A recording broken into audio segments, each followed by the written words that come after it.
see if any green lights flash? Yes. Okay. Okay. So if we're going to do a PFM preparation, for example on the canine here, we look and see how the middle third compares to the angulation of all the other teeth on the arch, and we see that at least for the typodont here, there's a pretty good similarity between all these at the middle third. So we'll start that angle. And on the other side, we'd find a pretty similar story. But if we draw a pencil mark or make some kind of a mark in the middle of the tooth, we can always take our angle from that and make it reproducible. Then later we'll come back and do depth cuts in these embrasures here and here. Now in this case we're going to do a preparation that's going to have a intentionally subgingival margin. But what I'm going to do is I'm going to make it first with the end of the burr 1 millimeter above the gingiva. Then I'm going to go back and recut those depth cuts the way we're going to when we drop the margin subgingivally. On many exam situations we need to keep the margin up above the gingiva, so we'll take it in steps and look at the two different possibilities. This demonstration right now we're doing it more from the perspective of clinical dentistry, so we'll have a little bit different approach to take.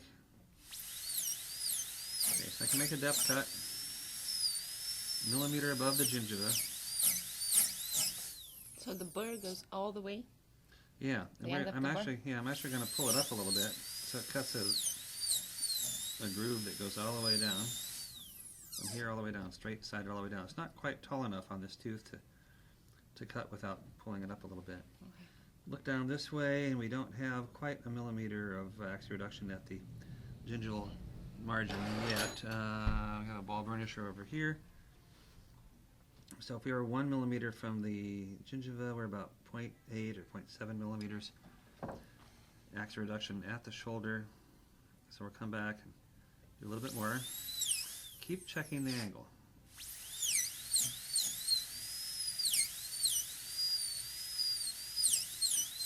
About a millimeter above the gingiva.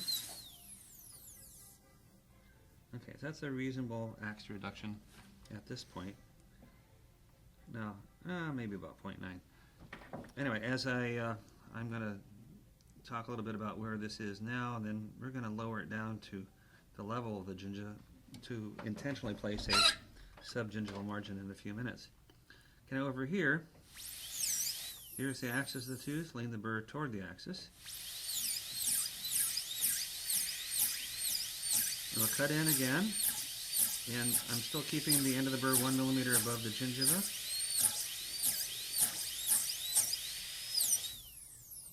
And looking down there, we're going to cut in until we see a shoulder at the bottom that's about a millimeter wide.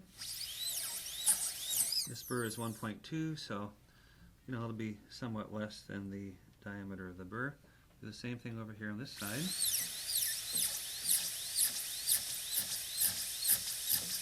And keep an eye on the position of the burr relative to the gingiva while you're leaning it axially and pushing it axially.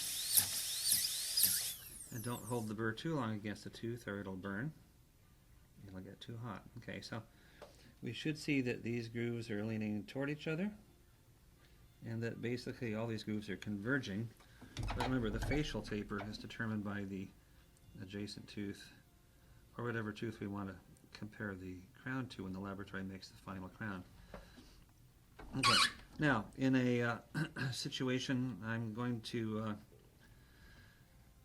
describe that if we were to make a crown preparation where the margins are supergingival a little bit, then we would go ahead and connect these depth cuts together and then angle the shoulder all the way around so that this margin comes down closer to the gingiva.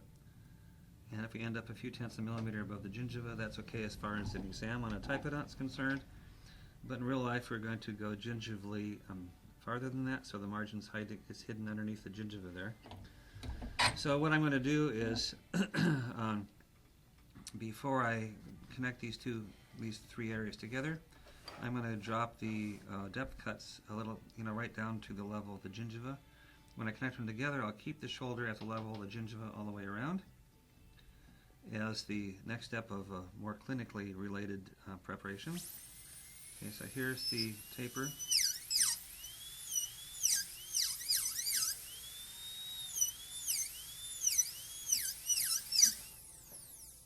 So again, I'm intending to make this subgingival later to be clinically relevant, but for right now, we'll keep it right at the level of the gingiva. And then we'll study how to make it subgingival. Everything else will be fairly similar to what we do in a typodont.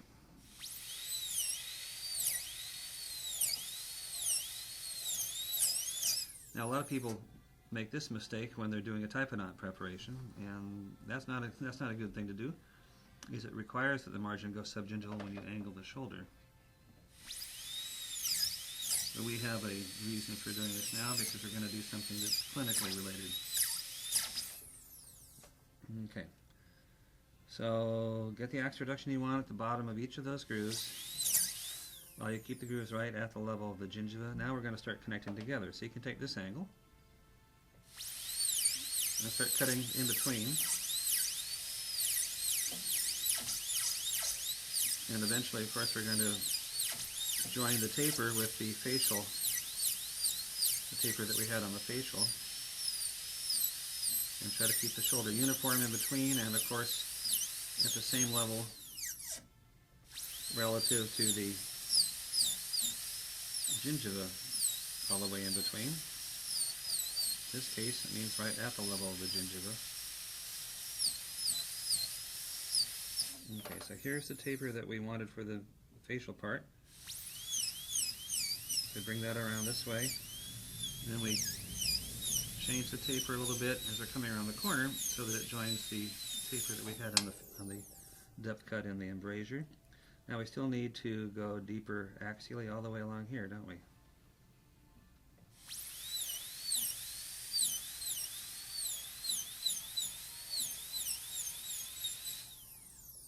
Want to keep a uniform shoulder.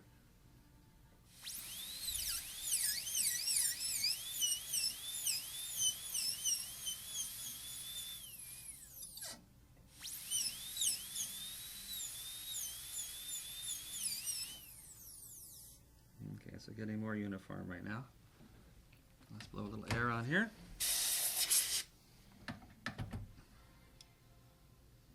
So 1 millimeter, yeah, a little bit less right there, about 1 millimeter there, maybe a little bit more right there. That's pretty close.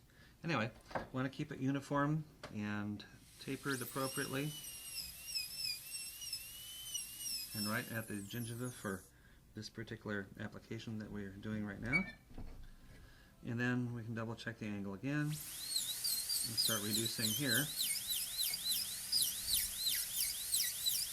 We're going to connect this depth cut to the one in the distal facial embrasure. And as we turn it, keep an eye on the level of the shoulder relative to the gingiva. In the typodont prep, keep it keep it a millimeter away. But right now we're going to keep it right at the level of the gingiva for the clinical situation. Yeah, so here's the taper on the facial.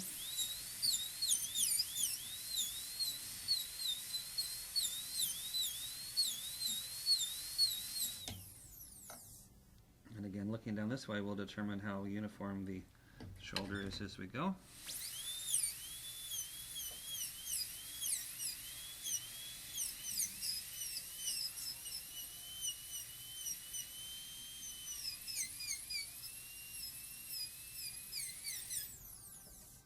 Okay, now, so at this point, we would angle the shoulder gingivally. Now, if we're doing a typodont exam, we'd have the shoulder up at this level, and we'll angle it gingivally like that. So it's even after it's angled gingivally, it stays above the gingiva a little bit.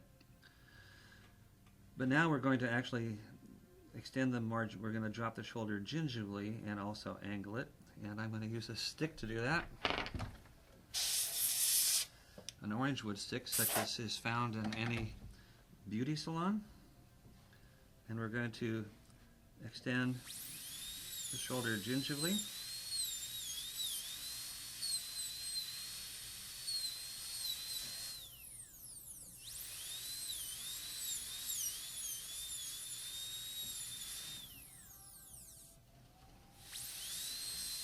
At the same angle that we had before.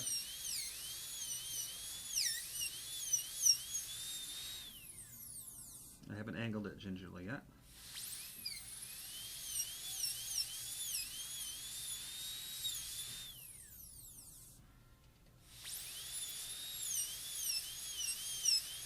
Same taper.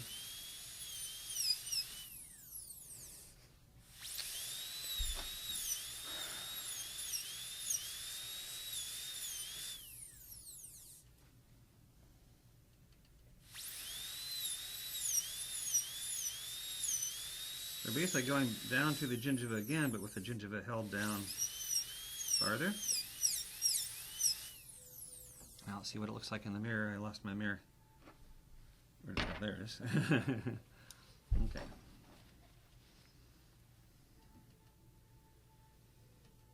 Okay, so let's go ahead and angle the shoulder gingivally at each of these places as well. And generally in a patient, when we push the tissue down like this, it's going to go down to about the level where we want the margin to be, and it won't go deeper gingerly. It won't go into the attachment because the attachment apparatus and the tissue won't allow the stick to push down any farther than that.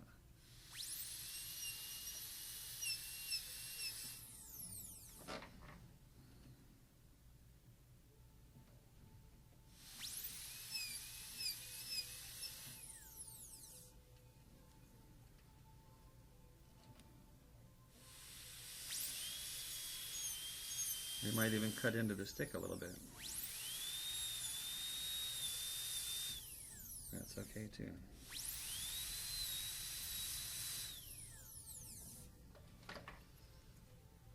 Okay, so if we got the shoulder angled gingerly like this and the margin ends up subgingivally, we're in pretty good shape.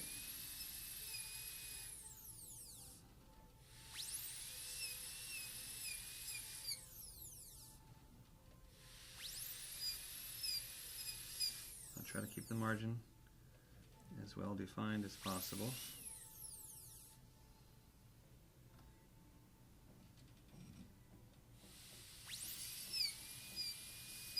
Typodont tissue in this case is a lot more rigid than patient's natural gingival tissue. So that's a little bit on the annoying side, but anyway, that's what we live with. So you can see here the margin is reasonably subgingival. Now, of course, patient's tissue has a higher papillae also, so it would be easier to have it hanging over there. Okay, so anyway, that subgingival positioning of the margin is not what we do for a typodont exam, but this would be more typical for what we see in the patient. We're going to do the incisor reduction now, and we're going to reduce about 2 millimeters off the incisal edge. The burr is 1.2. And we bring the cusp ridge following the natural angle down as close as we can to the adjacent tooth.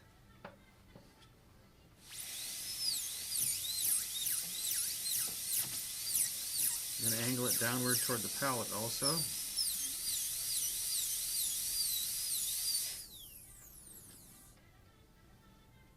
Now we have the full length here, approximately. Okay, that's pretty close to 2 millimeters of incisor reduction. Secondary plane like this.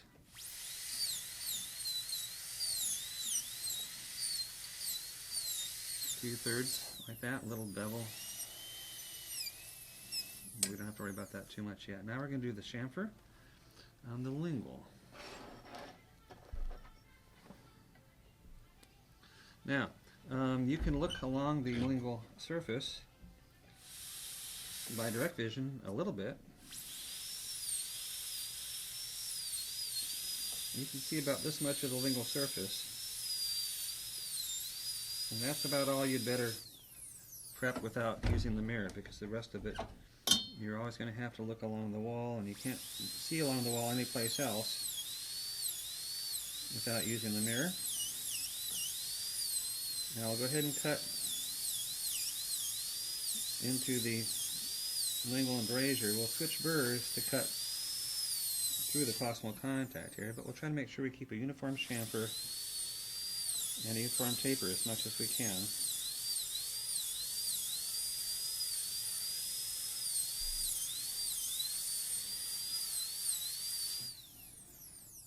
And I'll switch over to the other burr. That's not it.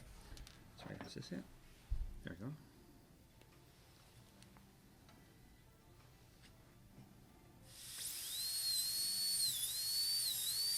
Now normally we'd come through at this level with the margin pretty close to the gingiva, and we would, again, a type 1 exam where the facial margin's a little bit above the gingiva, we'd come through and the chamfer margin and the angled shoulder margin would come out at about the same level. Not going to happen in this case, will it?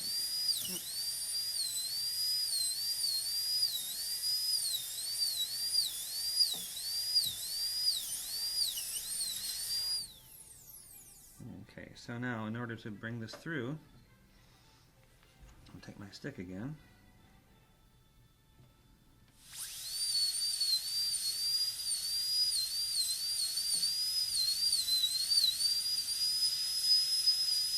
Make the chamfer join the shoulder smoothly, as long as they have the same taper, same angulation gingivally, and the same level, then it should come through smoothly. Same thing over here.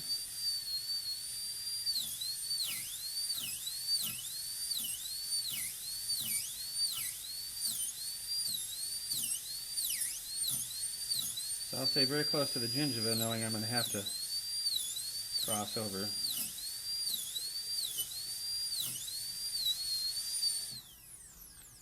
And the same thing here.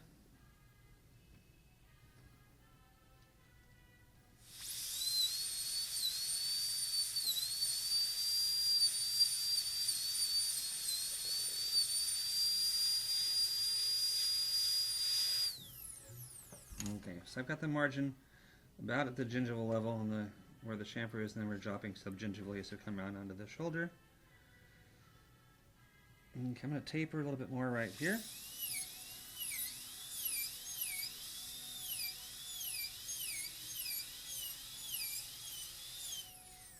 We need to be able to look down this wall, make sure we can see down this wall at the same time. Check every opposite corner and the facial wall and the lingual wall. Okay. And it may be that we should make sure the facial wall is flat all the way down to that shoulder in both of these areas as well, in case there's any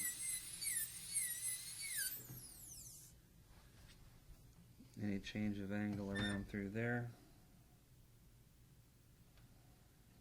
Okay.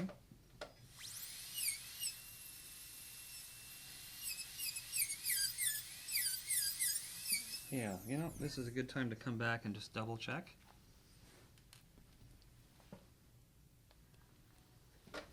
And make sure we're still true to what we wanted to do here. Yeah, see at the bottom? Yeah, when I dropped gingivally, I think I changed the angle a little bit. So let's just go back.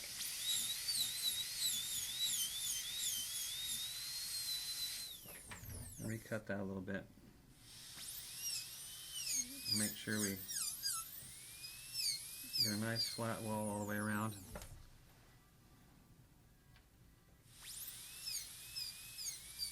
With a slight taper the way we want.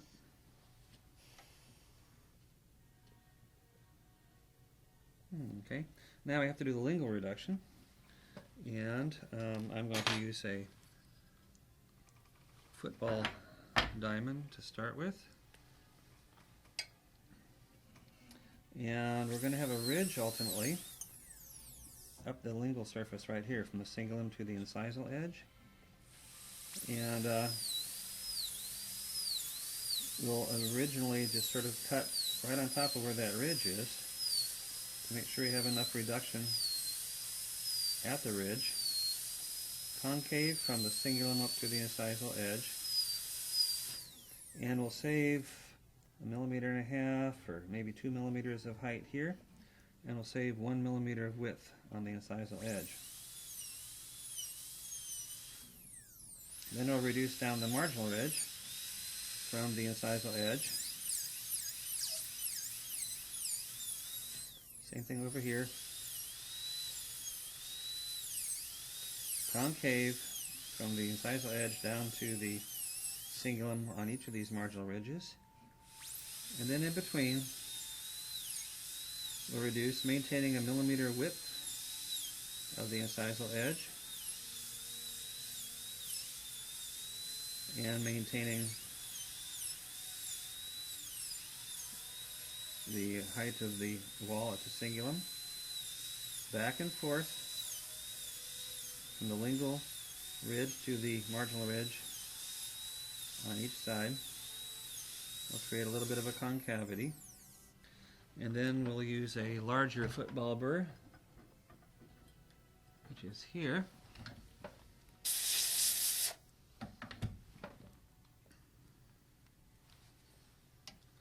To smooth these concavities and give them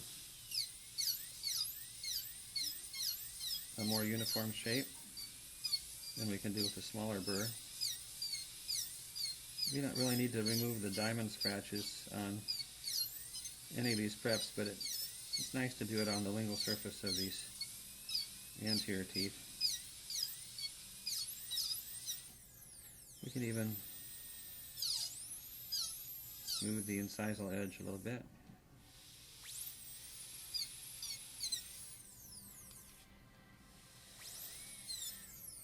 And make sure there's a little bit of a bevel so it's not a sharp edge right along here. Okay. So that's about what we're looking for. We can come back and refine this a little bit if we want, but you know, we're looking at reasonable retention between all of the opposite walls. I could probably drop the margin gingerly a little bit more here and get a little more uniform chamfer through there, but it works out pretty well. You need to have 1 millimeter at least of clearance, and we have plenty of clearance. Type knot wasn't necessarily in the best occlusion previously, but certainly have enough clearance. Incisal edge has been reduced pretty much 2 millimeters. And you know, I wouldn't mind just refining the chamfer as it joins those shoulders a little bit. But again, when we're making that transition from supragingival to subgingival, yeah, let's make sure we keep the end of the burr at the margin at all times.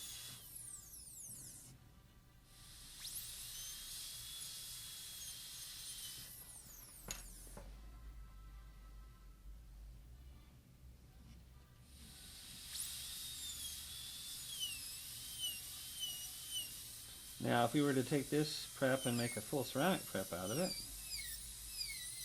we'd want to do more axe reduction instead of having a chamfer here.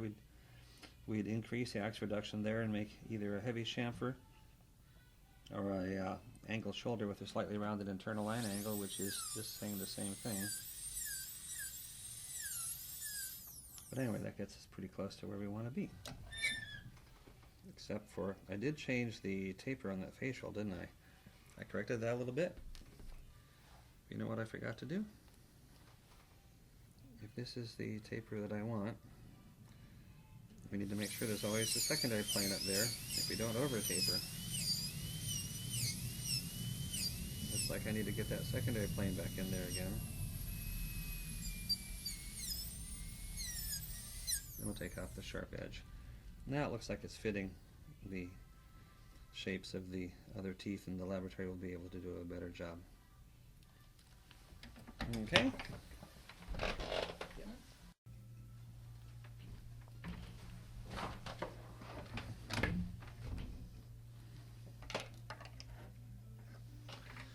Okay, so now what we're going to be looking at is doing a PFM on a premolar. And just like we did 2 millimeters of incisor reduction on the cusp of the canine, we'll do 2 millimeters incisor reduction on the cusp of the premolar, but we're not going to do it right at the beginning because the height of this cusp is determined by the reduction of the A-plane here and also by the facial reduction and the secondary plane. So we need to sort of work our way up slowly to it.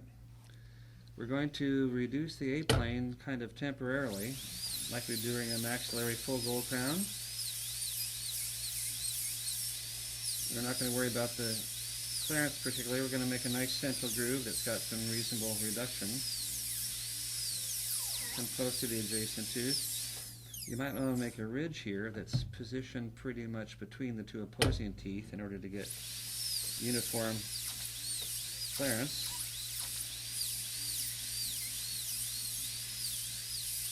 But the A-plane is always going to have lots of clearance because of the fact that we're going to have to make the 2 millimeters reduction on that cusp eventually.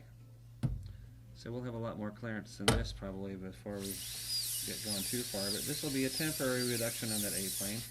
Now the B-plane we're going to reduce. We've already got almost a millimeter of clearance on this B-plane. Again, I'll make a ridge that is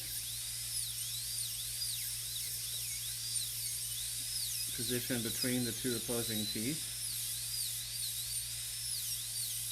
and I'll aim for 1.5 millimeters or a little more of clearance, and so we're actually pretty close to that right now.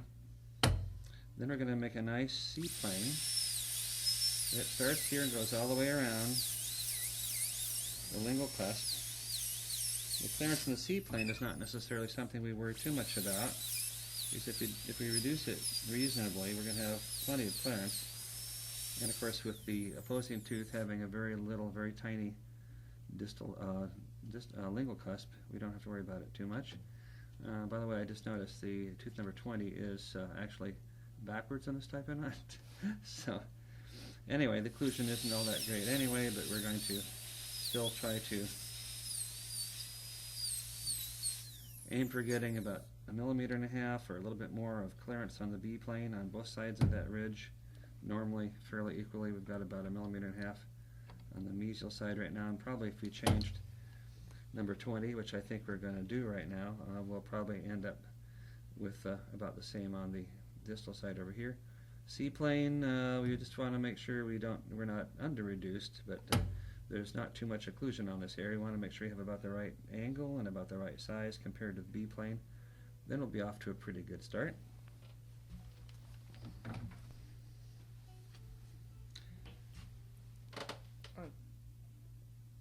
Okay, so now that we've changed number 20, the clearance obviously is still the same on the side where 21 was, and now we have a little less clearance than we did over here but it's still plenty of clearance. It was still quite far out of occlusion to begin with. If we pull up to the typodon, it would probably be pretty close to what we want.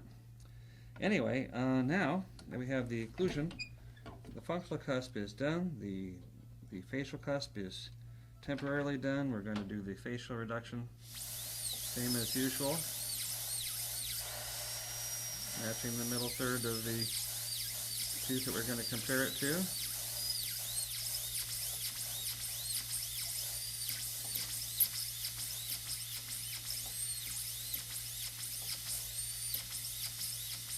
I think in this case I'm going to keep the margin a little bit supragingival, so we'll be able to see the angulation of the shoulder a little bit better.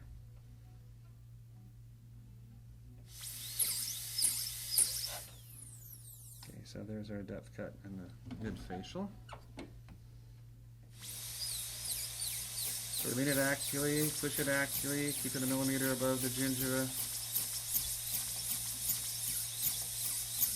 Go until we get 1 millimeter ax reduction at the shoulder.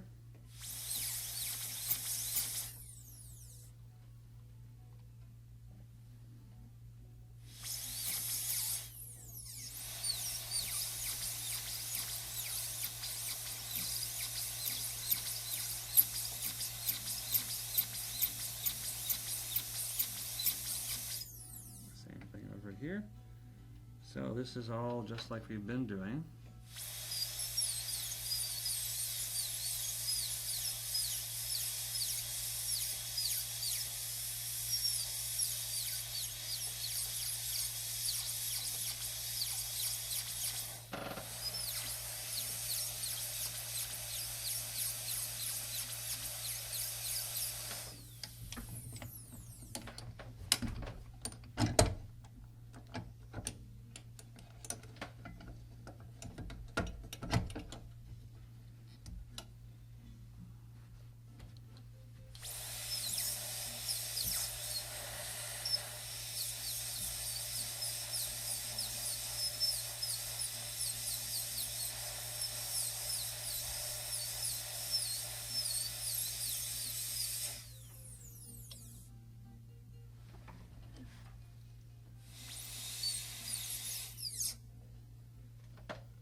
Okay, so now we have a fairly uniform axe reduction at the shoulder, and we have the angle pretty much where we want it right here. I'm keeping it a little bit super gingival so that I can angle the shoulder gingerly. In this area like this, in this area like this,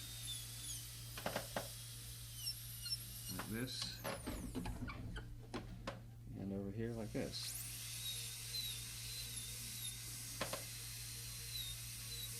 At every point around this margin, we lean the burr a different direction, but it's always away from the wall or away from the axis, and not too much, so you don't want it too steep.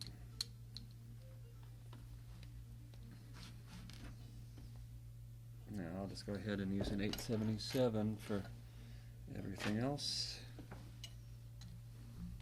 Oh, that wasn't it at all. I just can't see it. Where's that 877? I know here's one over here. How's this one?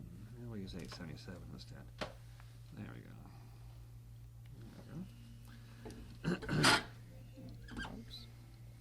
Now, by the way, if I wanted to finish the facial cusp at this point, right now, how much in size reduction do I have? Matching from here over to here. One. You know, Yes. maybe, but let's just go ahead and make the secondary plane. Matching these angles here. And now we're going to reduce more on the A plane.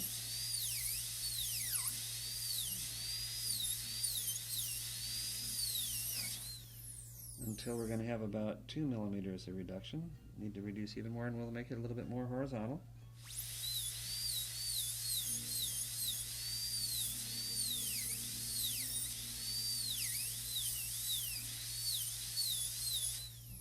We'll certainly have plenty of clearance, and cusp reduction of about 2 millimeters. Now that's pretty much taken care of. Do the lingual taper about like the middle third of the lingual surface of this tooth.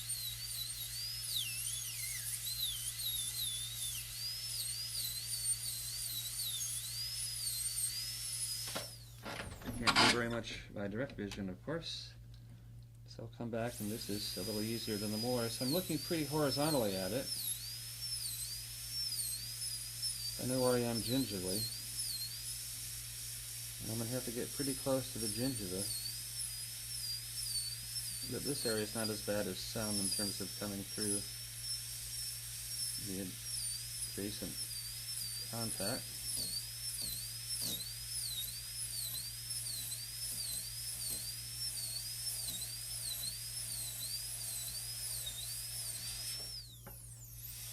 Then take away the bump. Make sure the chamfer makes a smooth transition into the shoulder, which it will if they have the same gingival margin position and same angulation.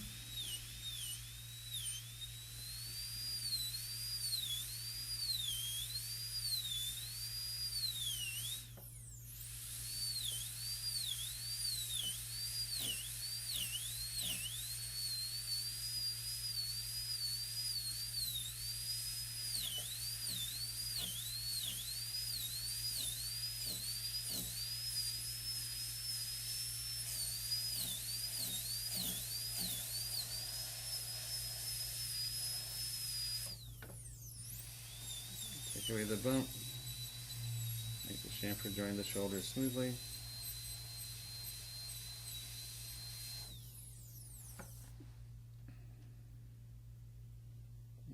Okay, coming along pretty well. Might want to taper a little more right around this corner here.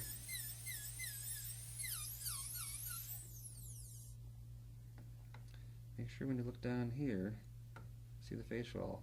Pretty close. Now, I'm reasonably content with the angulation of the facial wall, so I might want to taper a little bit more on the lingual.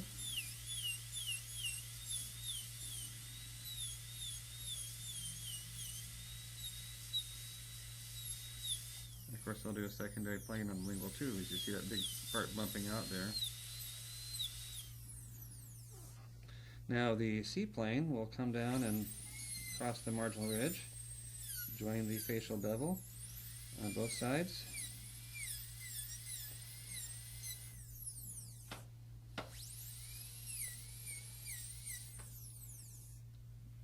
And that gets us pretty close.